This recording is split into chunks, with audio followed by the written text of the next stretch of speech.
Olá, irmãos e irmãs, a paz de Jesus. Sou o Anderson, responsável pela missão dos filhos do profeta Elias. E hoje nós estamos no terceiro dia da quaresma de São Miguel, anexado ao carisma do profeta Elias. E dentro deste contexto nós temos esse terceiro tema que é maravilhoso. Filho, tu estás sempre comigo. Quando Deus nos chama de filho, Ele está nos colocando no colo. Eu não sei quais são os complexos, porque na qual nós estamos trabalhando a cura interior. E no dia de hoje nós mergulhamos para conhecer o sentimento de rejeição, para compreender o diagnóstico desse sentimento, dessa ferida emocional, dessa ferida interior. E é por isso que esse tema ele vem, Deus já vem nos colocando no colo dele, Jesus já vem nos colocando no colo e dizendo: filho, tu estás sempre comigo. Eu não sei qual é o distanciamento interior, quais são essas feridas que estão machucando você, que estão deixando você sem forças para viver, para lutar, para alcançar os objetivos, tanto profissional, quanto como pessoa, quanto como missionário, como missionária. Mas eu conheço um Deus que estende a mão para você e está dizendo: eu estou contigo e não abro, eu vou fazer as coisas acontecerem. Mas é necessário a gente percorrer um caminho, e nesse percorrer é necessário fazer um movimento aqui para dentro de nós, olhar aqui dentro de nós e a gente entender: eu tenho ou eu não tenho? Eu passei por este sentimento há algum tempo da minha vida, convivi com pessoas com este sentimento, ou eu, neste momento, estou com este sentimento aflorado em minha vida? Se a gente identifica isso, é necessário a gente pegar a segunda referência, a primeira referência aí que Deus está dizendo. Jesus está dizendo para nós: tudo que é meu é teu. Tudo que é meu é teu. A segunda referência é: levanta-te e come, porque tens um longo caminho a percorrer. Porque quando a gente toma posse daquilo que Deus Pai nos determinou, nos entregou, nossa vida se coloca em movimento. Então eu ordeno em nome de Jesus, tudo aquilo que estava paralisado na sua vida, coloque-se em movimento pelo poder do nome de Jesus. E é no nome dele que os planos, os sonhos, tudo aquilo que estava parado no teu coração por causa do complexo de rejeição, desse sentimento devastador que muitas vezes chegou na nossa vida e a gente nem percebeu. A gente, por acaso, sentiu que a gente não era amado, que a gente não era aceito pelas pessoas próximas, pelas pessoas que a gente amava, que a gente espera um reconhecimento delas. E de repente o sentimento de raiva, o sentimento de amargura, de tristeza, ódio, até inveja dos amigos, suspeitar de tudo, falta de confiança nas pessoas. E ali foi criando dentro de nós, muitas vezes, uma negatividade muito grande. A gente vai para o grupo de oração, mas a gente está ali, a gente está entre as pessoas, a gente assume o nosso ministério, mas a gente não consegue soltar isso, porque não foi diagnosticado ainda. E pelo nome poderoso de Jesus, que o Espírito Santo de Deus venha sobre mim, sobre ti, e nos dê a capacidade de diagnosticar isso hoje, se isso está acontecendo. Anderson, mas como é que eu posso identificar isso? Isso pode acontecer, o primeiro, vamos dizer assim, pilar desse acontecimento, pode acontecer no período gestacional? Pode. Mas ele começa a se manifestar muitas vezes de forma muito mais clara. Não é uma receita, mas é vamos dizer assim, uma saída para o nosso discernimento no nosso ambiente familiar. E isso pode percorrer o ambiente escolar, o ambiente profissional e assim segue. Mas é necessário a gente olhar lá na nossa história, olhar aqui dentro de nós. Esse sentimento, a rejeição, foi uma das coisas que eu mais passei na vida. E tenho passado. Eu fui rejeitado ainda quando eu era muito novo, e não compreendia isso aos meus 8 anos de idade. E assim se seguiu por vários anos. Por aquele que era o meu genitor, e aquilo naquele momento devastou a minha vida, e eu não compreendia, as coisas foram ficando escuras para mim, eu não compreendia, um sentimento de ódio, agressividade. Nós temos servos convivendo conosco dentro das nossas estruturas muito agressivos, paciência pouca, por causa da ferida de rejeição, porque não foi diagnosticado, está lá, muitas vezes não compreende, não aceita, não tolera o outro, por causa que o outro pregou melhor, porque o outro se sai melhor, porque o outro canta melhor, porque o outro toca melhor, e a gente, por causa da rejeição já sofrida, a gente já aciona logo em nós como um despertador para que a gente fique em alerta que a gente vai ser rejeitado, e com isso a gente passa a viver uma vida amargurada e explosivo, sabe, muitas vezes sem compreender o que está acontecendo dentro de nós. E aí eu falando para vocês, Anderson, como é que isso mudou na tua vida? Quando eu fui batizado no Espírito Santo, naquele dia o Deus Pai falou: filho, vem aqui. Ele me colocou no corpo, eu chamei por ele, quando eu cantei, vem Senhor Jesus, vem me curar, vem me libertar. Esse Deus apaixonado, eu tive a minha primeira visualização, ele andando na minha direção. E ali mesmo um garoto eu senti amado, como eu nunca fui amado na minha vida. Daquele momento em diante eu tinha dó das pessoas que me rejeitavam. Eu passei até um sentimento de compaixão com as pessoas que me rejeitavam. E não foi mais um problema para mim, aquele sentimento. Por que eu estou colocando isso? Porque é possível, só é possível em Deus.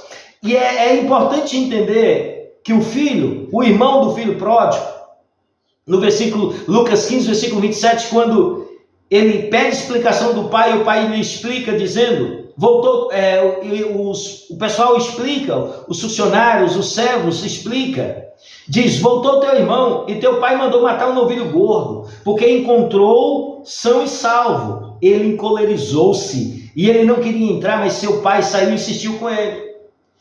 Aí muita gente só olha que o irmão era orgulhoso, ambicioso, não, porque quando o irmão deixa a casa do pai, deixou também ele, e ele sentiu a rejeição, e essa rejeição criou nele um sentimento de ódio, um sentimento de raiva, um sentimento de punição. Então, na verdade, ele pensa dessa forma, ele desejava que o pai o punisse, e não o presenteasse.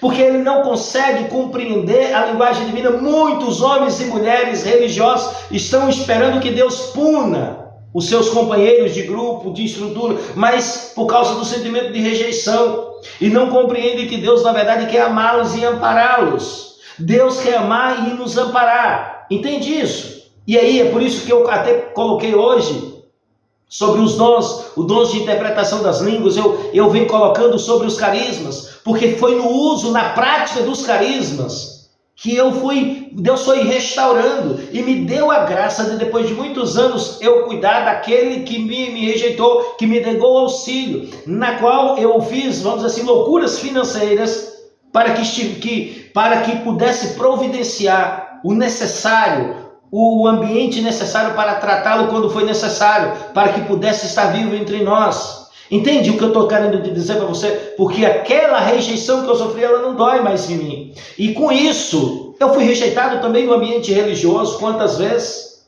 Fui rejeitado muitas vezes, e isso lá aconteceu no meu passado. E isso logo após o ano de 2015, o mal, ele vai trabalhando, tentando bombardear você onde você é mais vulnerável. Ele tornou retornar de novo e tentar me atacar de novo nessa área. Só que com isso, eu já tinha a experiência dada por Jesus e fui bloqueando, fazendo bloqueios para que isso não entrasse na minha vida e nem na vida dos meus filhos. Entende isso? É desse sentido que eu estou dizendo para vocês. É dentro desse contexto que eu estou colocando. Eu não posso permitir, porque esse sentimento é devastador. Então a decisão é sua. Utilize os dons, não fique. O problema é das pessoas que não te amaram. Não fique com isso dentro do teu coração. O problema é você dar o que você tem. Então, quando as pessoas que me rejeitaram me buscaram auxílio, eu os ajudei. Porque eu dou o que eu tenho. Se o que não puder me dar nada de volta, o problema não é meu. Então muitos de nós estamos como o irmão do filho pródigo, estava esperando que o irmão o retribuísse, o recompensasse, fizesse alguma coisa, mas não é assim que funciona, meu filho. Não é assim que você vai viver no grupo de oração. Pelo contrário, seja você, seja autêntico. Peça a Deus a cura da rejeição, peça a Deus isso. Anderson, você não sabe o que eu vivi quando eu tinha 9 anos de idade. Você não sabe o que eu vivi lá, o xingamento, as palavras de maldição, de praga. mas Jesus está contigo, as pragas vai cair por terra. Anderson, mas foi de pessoas que quantas vezes eu não ouvi isso, nunca me impediu de acreditar no amor que Jesus Cristo tem por mim. Isso não vai impedir, porque no nome de Jesus eu estou dizendo, olha para dentro de você, existe um Deus Todo-Poderoso dizendo para você, filha, eu sempre estou contigo. E aí, irmãos, eu quero aqui colocar para vocês dizendo, então quando você coloca os dons em prática, entende, o Pai Eterno, ele sempre quer conversar, Jesus quer conversar. Por que não fazer mais visitas ao sacrário? Por que não ir conversar com Jesus? Ele quer conversar com você, ele quer falar com você. Ele quer manter esse diálogo contigo. Observe que no versículo 31, explicou-lhe o pai, filho, tu estás sempre comigo e tudo que é meu é teu. Convinha, porém, fazermos festa, pois este teu irmão estava morto e reviveu, tinha perdido e foi achado. Porque Deus é assim, ele faz festa quando nós voltamos para ele, e ele fará festa se eu e você abandonar o sentimento de rejeição. Haverá festa no céu. É assim, ele vem para o que está perdido. Não queira que Deus te a punição. Enquanto a gente pensar nas pessoas que nos rejeitaram, nos abandonaram, e sentir o desejo que Deus os puna, é porque a gente não está livre do sentimento. Pelo contrário, meu filho, minha filha, deixa livre, peça bênção, que Deus abençoe, mas preserve o teu interior. Preserve o teu interior. Se você vê que a criatura é devastadora, está devastando tua estrutura familiar, é necessário fechar as portas, para que você não afunde você e tua estrutura, para que esse sentimento não destrua você. Mas a rejeição, ela é devastadora. Fui rejeitado também no ambiente social. Quantas vezes? Mas isso não impede, porque Deus fez uma cura lá atrás, lá há muito tempo, com a graça do Espírito Santo. Então peça a Deus a profecia através dos carismas, vai pedindo a Deus os dons, vai orando. E irmãos, quando você faz esse caminho, nós entramos no segundo ponto. Na segunda referência, levanta-te e come, porque tens um longo caminho a percorrer. O profeta Elias estava vivendo basta. Ele, depois de vencer os profetas de Baal, depois de passar por tudo aquilo, de correr à frente da carruagem, depois de vir chuva do céu, tudo de correr em meio à chuva, vocês pensam que alguém lembrou de levar alimento para o profeta? Pelo contrário, quando ele foi ameaçado, ninguém ficou do lado dele, ele teve que fugir com seu servo, ninguém levou alimento para ele, não. Você, como servo, como profeta, como profetisa, esquece os cuidados humanos, esquece o cuidado das pessoas, que as pessoas vão lá ver o que está necessitando, o que você precisa. Pelo contrário, se for para ela se comprometer socialmente ou de alguma forma com você ou com o seu projeto de missão, esquece, não vai, porque ninguém vai se dispor a colocar o emprego do filho, da filha, a vida profissional, não vai colocar nada, vai dizer o seguinte: quem manda ela não calar a boca? Quem manda ele ou ela não ficar quieto e procurar o que fazer, fica aí pregando, falando, entende? Foi assim que aconteceu com Elias. Ele teve que fugir sozinho, andou por um dia, e ali ele viveu basta na vida dele. E quando ele está vivendo basta, quando não tinha mais forças, é aí onde o Pai Eterno volta a colocar o filho no colo novamente. É aí onde as coisas começam a acontecer. Irmãos, quando Elias vai ao encontro de Abdias e pede para avisar que ele ia encontrar com Acabe, Abdias se negou, disse: não, eu já ajudei vocês demais, vão me matar, porque as pessoas querem ajudar as missões, os profetas, vai ajudar seu grupo de oração, até não se comprometer elas. Depois que se comprometerem, elas vão pular fora. Entende? É uma rejeição que acontece. Muitos homens e mulheres estão afundando espiritualmente por causa disso, afundando nos ministérios, afundando na tua vida, porque estão esperando ajuda, reconhecimento das pessoas. Esqueça isso. Logo em seguida, quando ele encontra com Acabe chama ele de perturbador, porque a sociedade ela vai procurar encontrar uma forma de criminalizar o profeta, o pregador, o missionário, de colocar ele como ruim, entende? E o sistema como a solução de todas as coisas, entende isso? Observe que mesmo sendo chamado de agitador, de confusãozeiro, melhor dizendo, de problemático, Elias segue com o seu caminho. Esse é o exemplo que eu tiro dele. Nós não vamos agradar todo mundo, você não vai agradar todo mundo, então a rejeição a gente precisa entender que ela acontece, mas a gente precisa viver, a gente precisa ser missionário. E aí, meu filho, eu quero dizer para vocês que quando ele está naquela lamentação, Deus manda um anjo alimentar. Ele diz: levanta-te, alimente-se, porque você tem um longo caminho a percorrer.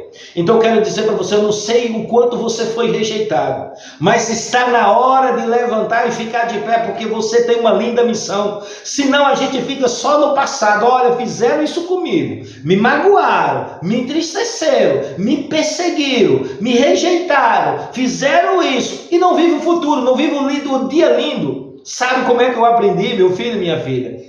Eu digo o seguinte: o que ficou no dia da missão ontem, ficou. Eu vou viver o dia de hoje. Eu vou dar o máximo de mim para que as pessoas recebam o batismo do Espírito Santo.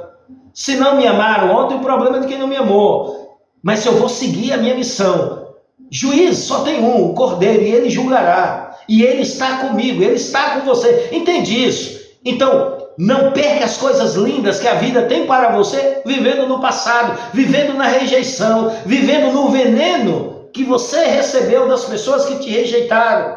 Não importa o ambiente, se foi familiar, não importa o ambiente, se foi na vida profissional, não no ambiente escolar. Eu fui rejeitado em todos os ambientes da vida que você possa imaginar. Você não tem ideia, mas eu estou aqui dizendo para você: tem cura. Deus é a cura. Jesus pode colocar a mão e tirar, porque Ele nos ama como ninguém foi capaz de amar. Irmãos, eu quero concluir dizendo: a decisão é nossa. Haverá festa no céu se você decidir hoje aceitar a cura da rejeição. Porque Deus olha nos seus olhos e diz: meu filho, tudo que é meu é teu, meu filho. Jesus está falando com você, minha filha. Tudo que é meu é teu, minha filha. Irmãos, irmãs, eu quero aqui concluir dizendo para vocês: em todos esses anos da minha vida, em todos os períodos, as lutas e as batalhas que eu travei, é por isso que eu me tornei missionário. Porque naquele dia que Deus me curou da rejeição, Ele me amou como ninguém foi capaz de me amar. E nos momentos que eu dizia acabou para mim, Ele veio num sonho profético e me apontou uma nova direção e curou minhas feridas. No momento em que eu me senti fraco, a Virgem Maria veio me ajudar. Então eu estou dizendo para você: não solte a mão do Cordeiro. Tudo que Deus tem é teu. Tudo que Ele tem lá em cima é para mim e para você. Não perca tempo vivendo na rejeição. Não perca tempo vivendo para as pessoas que te rejeitam. Mas viva para aquele que te ama, que é Jesus, o Senhor de tua vida. E eu ordeno no nome dele que você fique livre. Fique livre de todas as rejeições familiar, das rejeições no ambiente de trabalho, ambiente escolar e do período gestacional. Em nome de Jesus, receba a cura da rejeição. Jesus te ama.